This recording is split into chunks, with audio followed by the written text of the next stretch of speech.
자, 그리고 세 번째, 이제 지원 원칙과 전략. 중요한 포인트죠. 일단, 수능 분석한 다음에 지원 희망, 라인 설정하는 게 추천. 이때는 배치표가 의미가 있어요.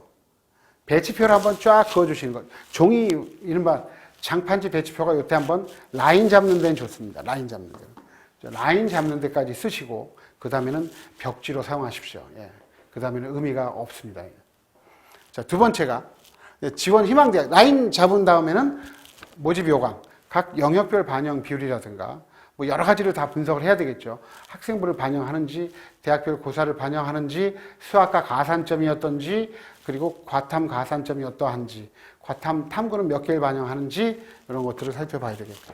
예, 반영 점수, 유불리. 그래서 자기 거하고 내가 어떤 영역이 좋은데 이 대학에 유리할까 불리할까, 이 부분들 꼭 생각을 하셔야 되고요.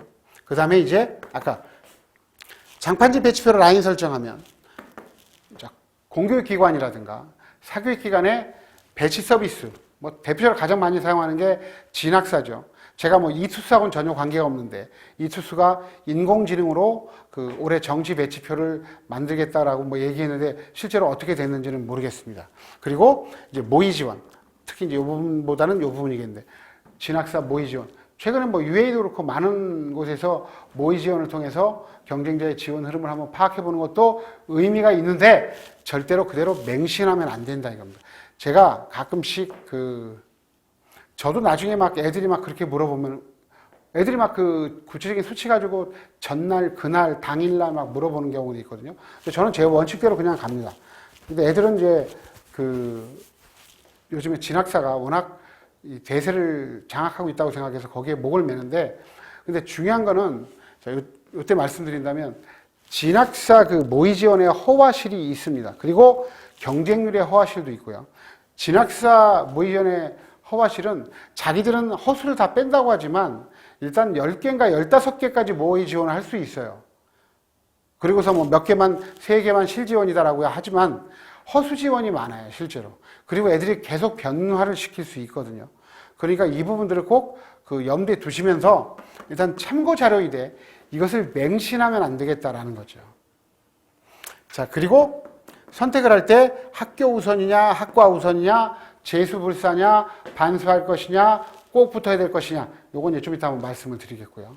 일단 요것만 드린다면 문과는 학교, 이과는 학과일 거라고 지금 말씀을 드릴 수 있겠고요. 자, 충원 합격률. 이게 이제 보통 12월 말에 나올 겁니다. 대학별로. 충원 합격률이 나올 거고, 지금 나와 있죠. 참, 어디가에 보면 다 나와 있거든요. 동점자 처리 기준. 동점자 처리 기준은 일단 동점일 때, 뭐 국어 성적. 이과는 수학 성적이고, 문과는 국어 성적을 우선하거든요. 이제 그런 것들을 한번, 그리고 다 똑같으면요, 나중에 가서 나이 순입니다. 어린애가 유리해요. 그래서 나이도 많거늘 참, 서러운 일을 당할 수 있는데, 뭐 동점자는 사실 정시에서 그렇게 나오지 않으니까 아주 미세하게 뽑는 학과들, 5명, 3명, 2명 이렇게 뽑는 학과들이 있거든요. 그런 학과들은 동점자 처리 기준 한번 보실 필요 있습니다. 동점자가 나올 수 있습니다. 그런 학교는. 자, 그러면 정시 지원 전략 하나씩 총점으로 판단하지 말라. 다 아시겠죠? 총점 의미가 없습니다. 그러니까 장판지 배치표가 의미가 없는 이유예요. 그냥 라인 잡는 데만 한번 잡아보자. 활용하자. 이렇게 생각하시면 되겠고요. 두 번째, 지원 원칙과 계획. 올해 반드시 입학. 안정적인 지원을 해야 되겠죠. 2승 1무 또는 2승 1패. 그래서 간학원에서 일단 소신 적정 지원 하나, 하향 지원 하나, 뭐 이렇게 할 수 있겠고, 다고는 소신 지원 하나. 여기서 아주 안정 지원 갈 수도 있어요. 근데 이게 안정이라는 게 과연 몇 점인가 애매한데, 일단 환산 점수상으로, 대학의 환산 점수상으로 5점 정도가 나오면은 안정권이라고 볼 수 있습니다. 각 여러 입시 업체들의 평균점, 평균 합격선의 5점 정도라고 본다면. 근데 중위권이나 하위권 내려가면 이게 다 다르거든요. 거기서는 조금 더 안정적인 점수가 더 올라갈 수 있겠죠. 재수를 감소할 경우에는 공격적으로 뭐 3군데 다 지를 수도 있죠, 실제로. 근데 반수를 고려한다. 이런 경우는 이제 안정적으로 하나를 딱 붙고 나머지는 다 소신 지원할 수가 있다고 보여지는데, 다군은 사실 안정 지원한다는 것 자체가 의미가 없어서 안정 지원은 가군과 나군이 원칙이다, 이렇게 생각하시면 되겠습니다. 자, 그리고 이제 군별 특징, 아까 계속 말씀드리는 거죠. 가군, 나군에서 승부한다. 가군, 나군에 선호하는 상위권 대학이 대부분 중앙대 말고는 다 위치하고 있는데, 다군은 상위권 대학이 거의 없습니다. 추가 합격이 많이 발생하기 때문에 이를 고려하는데, 중요한 거는 인문 최상위권 0.3% 안에 서울대를 지원하고 하나를, 나머지를 고려할 때 이제 가군은 이화여대 의예가 문과 6명 뽑습니다. 그리고 나군의 원광대 치의회가 4명을 뽑고요. 다군의 상지대 한예가 36명을 뽑습니다. 이걸 고려해 봐야 되겠죠. 그리고 아까 말씀드렸죠. 다군의 순천향대 의대도 있습니다. 자, 그리고 자기 성적의 장단점을 정확하게 파악해서 활용해야 합니다. 일단 표준 점수와 백분위는 다르죠. 그러니까 표준 점수가 더 촘촘하고 백분위가 조금 더 헐겁다라고 보시면 되겠어요. 왜냐하면 표준 점수는 만점이 일반적으로 한 135점 정도가 만점이고 0점부터 135점이고 백분위는 0점부터 100점이니까 당연히 이게 더 조밀합니다. 그 표준 점수가. 더 중요한 거는 상위권 대학들은 거의 다 백분위 체계 쓰지 않고 표준 점수 체계를 쓴다는 거예요. 그것만 좀 염두에 두시겠고, 동점자 처리 방법도 한번 고려해 보라고 아까 말씀드렸죠. 자, 그리고 탐구 반영 방법. 변수가 되죠. 일단 최상위권 대학은 변환 표준 점수를 대부분 다 사용합니다. 백분위를 활용해서 크게 달라지진 않는데, 자, 중위권 대학은 이제 문과에서도 아까 제가 말씀드렸죠. 문과는 국어 수학의 비중이 높다고. 근데 중위권 대학들 여대 쪽 정도까지 가게 되면 사탐 반영 비중이 매우 높아진다는 것, 이걸 꼭 명심하셔야 됩니다. 중위권 대학은 대부분 사탐은 백분위를 사용하는 경우가 많습니다. 그리고 자, 추가 합격 인원, 수시 2월 인원, 최근 경쟁률 확인해야 되는데, 자, 한 1월 3일 정도 이후에 2월 인원이 다 확정이 되어 있을 겁니다. 그때 한번 다시 분석할 필요가 있겠고요. 추가 합격 인원을 또 고려해서 지원해야 됩니다. 그래서 추가 합격 인원을 왜 고려해야 되느냐? 추가 합격 인원을 고려한다는 것은 결국 여기 지원하는 애들은 그 약간 허수 지원이 많다, 안정적으로 지원하는 거다. 예를 든다면 일반적으로 연대 경영은 대략 1배수 이상이 돕니다. 100명 4배를 뽑는데 올해 100명 넘게 뽑죠. 근데 100명 이상이 다 돌아요. 근데 그 왜 도느냐? 그것은 서울대하고 중복 지원했기 때문에 그냥 그 애들은 상위권 애들이잖아요. 최상위권 애들이에요. 서울대 경영, 경제, 사회복지, 그 사회, 정치외교, 뭐 영문 이런 데를 지원하고 여기를 지원하기 때문에 뭐 다 옮겨간다고 보시면 되거든요. 그래서 이화여대 뭐 의예를 쓴 친구들도 있겠고요. 그래서 추가 합격 인원이 그래서 그 학과의 특성을 보여주기 때문에, 그럼 추가 합격 인원을 보시면 한번 얘네들은 어디를 지원하나 이것도 이제 보실 필요가 있는 거죠. 자, 그러면 이제 마지막으로 고려할 부분들. 모집 군별 경쟁이라는 거죠. 그렇죠? 모집 군내에서 예상 석차, 그리고 동일 군내에서 비교 우위 학교를 찾아, 같은 가군, 나군, 다군에서 나에게 유리한 학교를 찾는 게 중요하죠. 아까 말씀드렸잖아요. 유리한 학교를 찾는데 가군, 나군, 다군 하나씩 다 확보를 해둬야 된다는 거죠. 자, 그리고 군별로 그래서 지원대학 선을 가늠할 때 이제 아까 말씀드린 것처럼 이런 부분들, 경쟁자들이 지원 흐름이 어떻게 되는가, 이거는 이제 진학사 모의 지원 서비스 활용하는 것도 의미가 있습니다. 애들이 대략 거기에 어디를 지원하고 있는지가 나오기 때문에 여기서는 지원 흐름을 좀 확인하는 것, 여기에서는 이제 진학사 모의 지원이 좀 유용하다 이렇게 보시면 되겠고요. 그리고 수시 2월 인원을 확인해서 모집 인원을 확인할 필요가 있는데, 무척 변동이 큰 학교들이 있습니다. 변동이 큰 학교, 작은 학교. 근데 변동이 크다. 즉, 수시 2월 인원이 많이 넘어왔다. 그럼 여기는 나중에 또 보면은 그 진학사 모의 지원에서 이쪽으로 또 많이 옮겨가는 경우들이 있거든요. 진학사 모의 지원도 미리부터 해봤자 별로 의미가 없어요. 1월 3일 이후에 하는 게 좋습니다. 자, 그리고 이제 정말 이게 중요하거든요.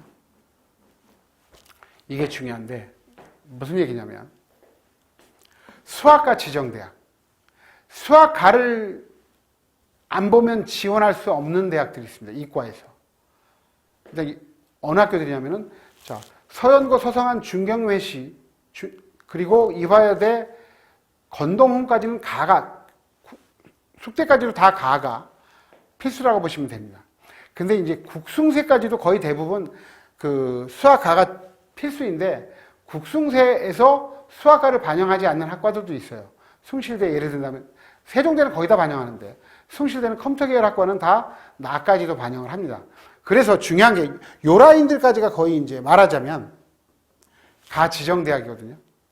가 지정대학이기 때문에 왜 이게 의미가 있냐면 가를 좀 잘 봤다. 그러면 조금 조합이 좋지 않아도 수학과를 잘 본 친구들 같은 경우는 조금 더 이 수학과를 지정하는 대학에서 하나 정도는 올렸을 수 있다는 거예요. 왜 그러냐면 수학과를 못 본 친구들이 여기 수학과를 지정하는 곳은 대부분 수학 반영 비중이 높거든요. 그런 경우 조금 주춤하거나 기피하는 경향들이 나타날 수 있기 때문에 그래서 수학과 지정대학, 수학과를 좀 잘 본 친구들은 조금 더 하나 정도는 공격적으로 지원해야 되겠다.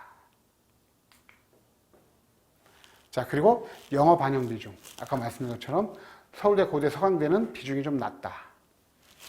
중위권 이하대하고 교대는 반영 비율이 매우 높다는 거 꼭 염두에 두셔야 되겠습니다.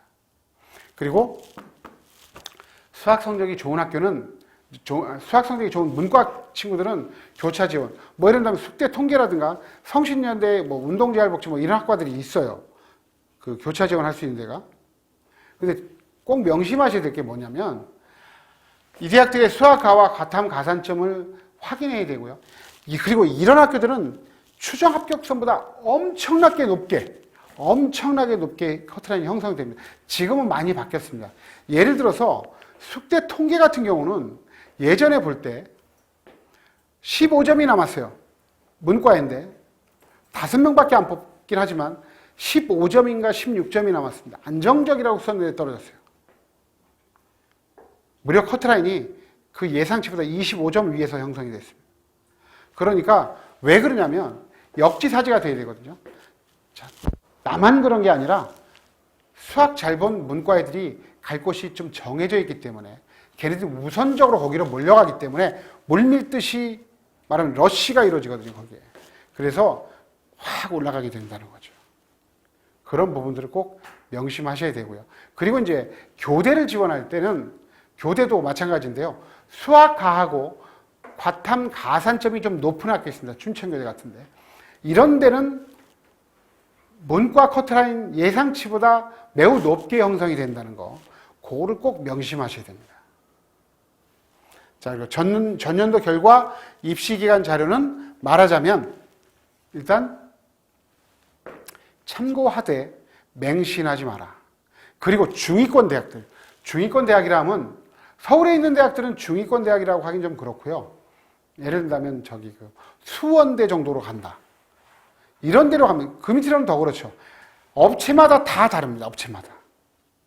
업체마다 다른 경우는 전년도 커트라인을 좀 보시면서 가실 필요가 있고요. 전체로 평균치를 잡고 가실 필요가 있어요. 그대로 보시면 안 됩니다. 거기는 사실. 그리고 조금 더 공격적으로 지원해도 돼요. 거기는. 중위권 대학들. 특히 이제 하위권 대학들, 지방에 있는 대학들은 더 공격적으로 지원해도 된다. 왜냐하면 애들이 지원을 했는데 안 다니는 애들, 등록을 하지 않는 애들이 꽤 많거든요. 그런 것들을 좀 명심하셔야 되고요. 자, 지원 경향, 아까 말씀드렸죠. 지원 경향을 분석하는 것은 학생들의 대학 선호도, 그리고 어떤 대학 선호도뿐만 아니라 지원 조합에 크게 바뀌지 않습니다. 1년, 1, 2년 사이에. 그래서 그것 자체가 이제 추합 가능성을 계산할 때 아주 중요하다는 것이죠. 어찌 본다면. 정말, 네. 일단, 날이 많이 추운데, 아마도 이제 댁에서 이 랜선으로 인터넷으로 이걸 보고 계실 텐데, 제가 이제 이거는 어찌 본다면 아까 말씀드렸잖아요. 정말 참고하실 자료다. 제가 조금 더 구체적인 자료는 그 23일 수능 성적 발표된 다음에 할 26일 날 설명 26일 날 2시에 다시 똑같이 진행을 할 거거든요. 그때 조금 더 구체적인 누적 100분이라든가 그리고 그 전반적인 그 편점수 자료를 가지고 들어올 테니까요. 그때 한번 확인하시고요. 일단 그렇게 생각하시면 돼요. 지금 수시 지원을 또 다 대부분 하셨을 텐데 수시 발표되는 것까지 보시면서 좀 여유 있게 너무 지금부터 애달게 생각하실 것 없습니다. 이것도 좀 장기전일 수 있거든요. 그러니까 마음 편하게 물론 이제 코로나 때문에 많이 어디 못 다니시겠지만 정말 오랜 시간 동안 경청해 주셔서 감사드리고요. 다음에 또 찾아뵙도록 하겠습니다. 김정연이었습니다.